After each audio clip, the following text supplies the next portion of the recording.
Dr. Graeme MacQueen received his Ph.D. in Comparative Religion from Harvard University and taught in the Religious Studies Department of McMaster University for 30 years. In 1989, he became the founding director of the Center for Peace Studies at McMaster. He has also contributed to the development of the Women's Peace Brigade in North India. For the past 5 years, most of Graeme's research has focused on the events and anomalies of the 9/11 attacks.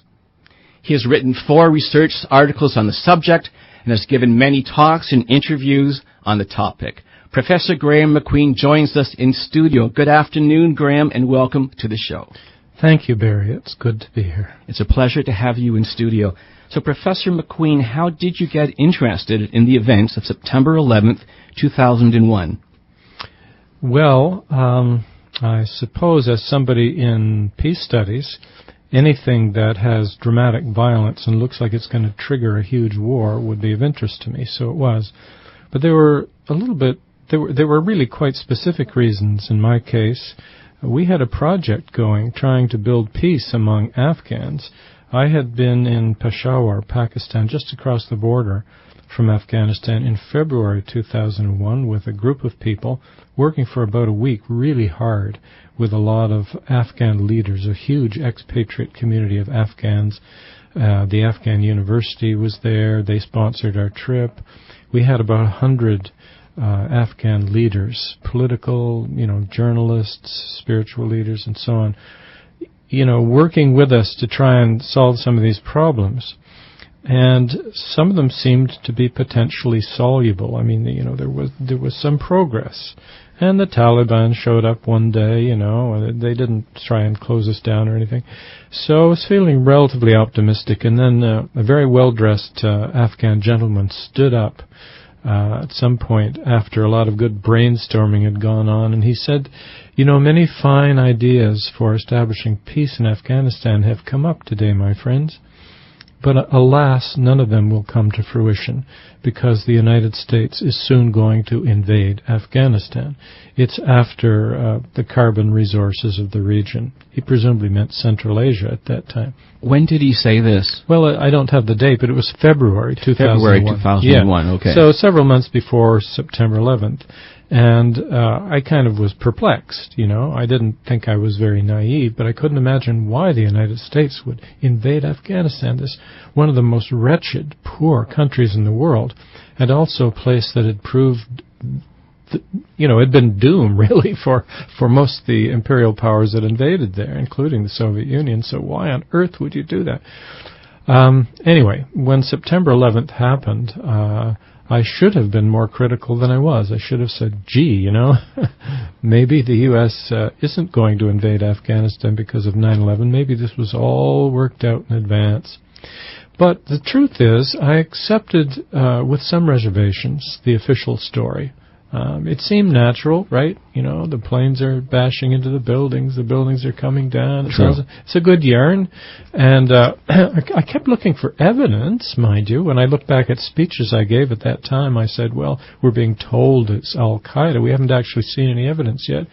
But you get lazy. I got lazy. And when I look back at my talks, I find that for a while after that, I just fell into thinking, well, I guess it must have been Al-Qaeda, even though I had never seen any good evidence for that position.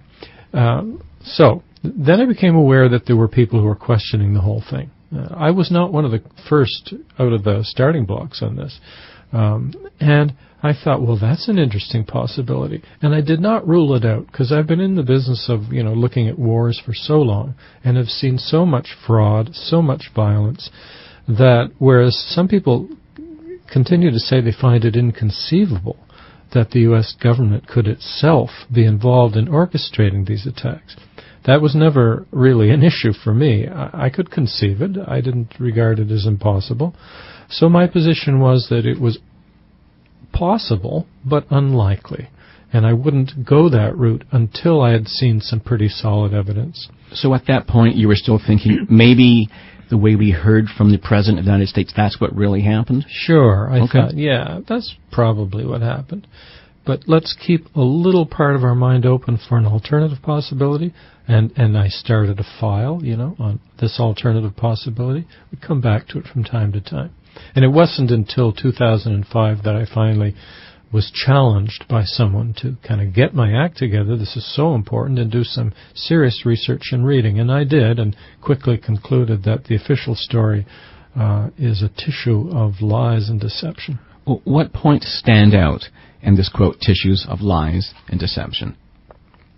Well, I have to say that no matter where you begin your investigation of 9/11, you find a little thread and you pull it and the whole thing starts to come apart. So whether it's NORAD's claims about what the planes were doing and when NORAD was informed and why they couldn't get fighter jets up to stop, if you can concentrate on that one, you can look at the so-called 19 hijackers.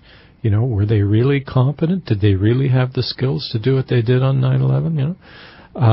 And I looked at those things briefly, but in the end, the thing that convinced me is the thing that people keep coming back to again and again and again, and it's the buildings. The World Trade Center was this huge vertical construction in southern Manhattan. I've been there, and I was there, in fact, giving a talk last year, and I visited the site. 3 enormous buildings came down at astonishing speed and were free fall, basically. Well, the towers weren't quite free fall, but World Trade 7, which I hope your listeners are aware was never hit by a plane at all. Well, tell us briefly about World Trade Center in case people aren't aware of the third tower. All right, okay, because it's definitely one of the smoking guns in this whole thing. So here we have a big building, 47 stories high. It's not big for southern Manhattan, but I'm not sure we have a building that high in my city, Hamilton. I don't know if you have a building that high up here. In Toronto, the First Canadian Place is pretty similar. Oh, Toronto has yes. buildings that high, sure. Yes. But I guess what I'm saying is that was a big building. It was, and it was built apparently very well. Solid steel construction, something like 82 vertical steel columns, and so on and so forth. Now, the building is apparently damaged during the day.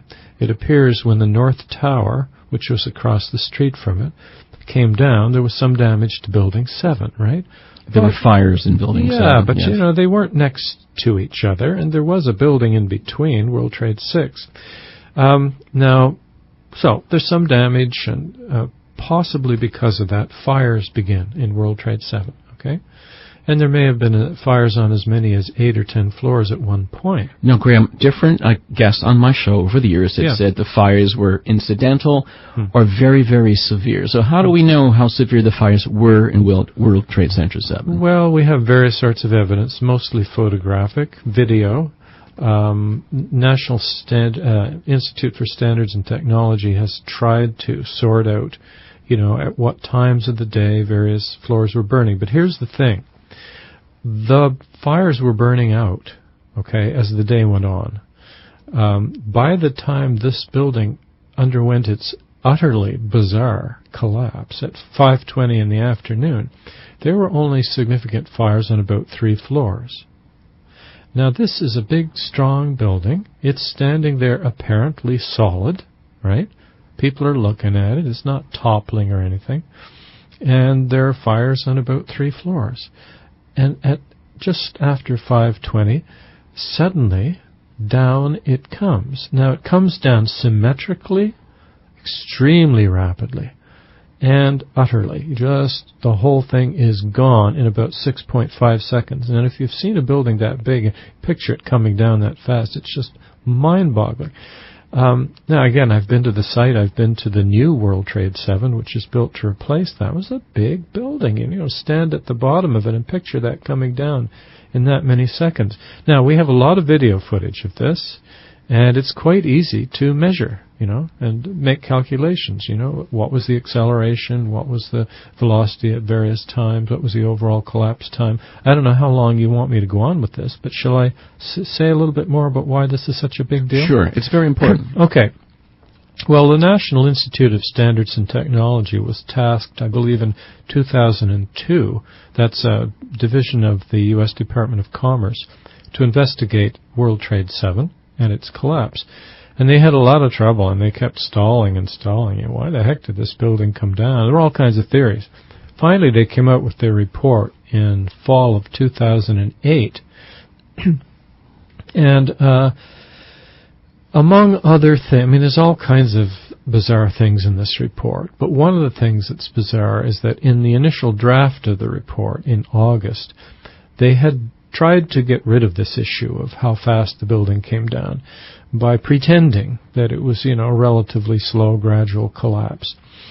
But, we're not fools. We can measure this collapse. We've got several different really good videos of it. Well, you can see it on YouTube. Yeah. And, if you know how to take apart videos frame by frame, and if you know the dimensions of the building, you can work it out. I mean, I'm not a physical scientist, but I can work it out, okay? So it's not rocket science. So naturally, when they gave a press conference, David Chandler, a guy I know who's a physics teacher from California, said, "Excuse me, but you've got this wrong. It was in free fall for at least part of its fall." And just so everybody knows, free fall acceleration is what happens when there's no resistance. If I were to throw a stone off the top of World Trade 7 into the air, it would undergo free fall acceleration. It would keep accelerating, getting faster and faster at a particular rate. And when David Chandler said this, there was great confusion in the NIST panel. They all kind of shuffled papers and looked at each other, and the lead investigator, Shyam Sundar, said, "Well, that couldn't be. If it was free fall, it would mean there were no resistance at all."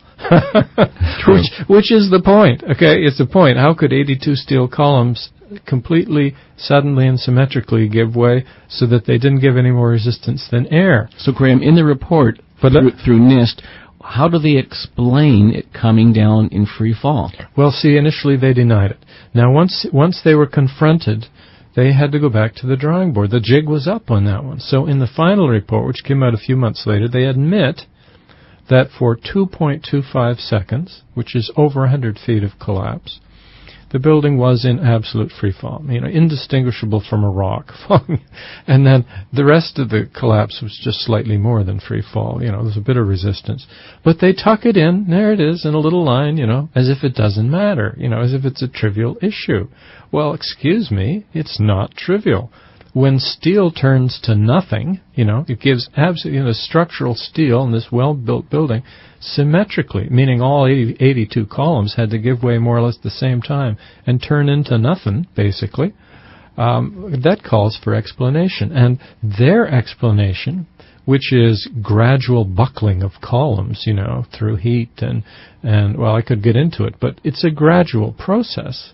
With cumulative buckling. It starts at one part of the building, it spreads to other.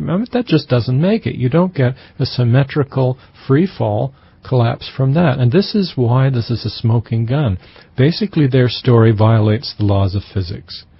And it forces us to ask the questions, what could have destroyed completely the resistance of 82 steel columns in a few instants?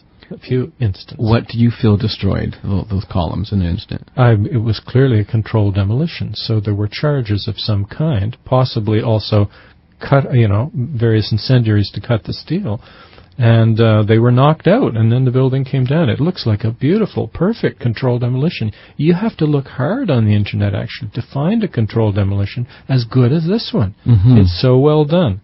So I would encourage all listeners to, Google World Trade Center 7 collapse YouTube, and there it is. You'll watch it.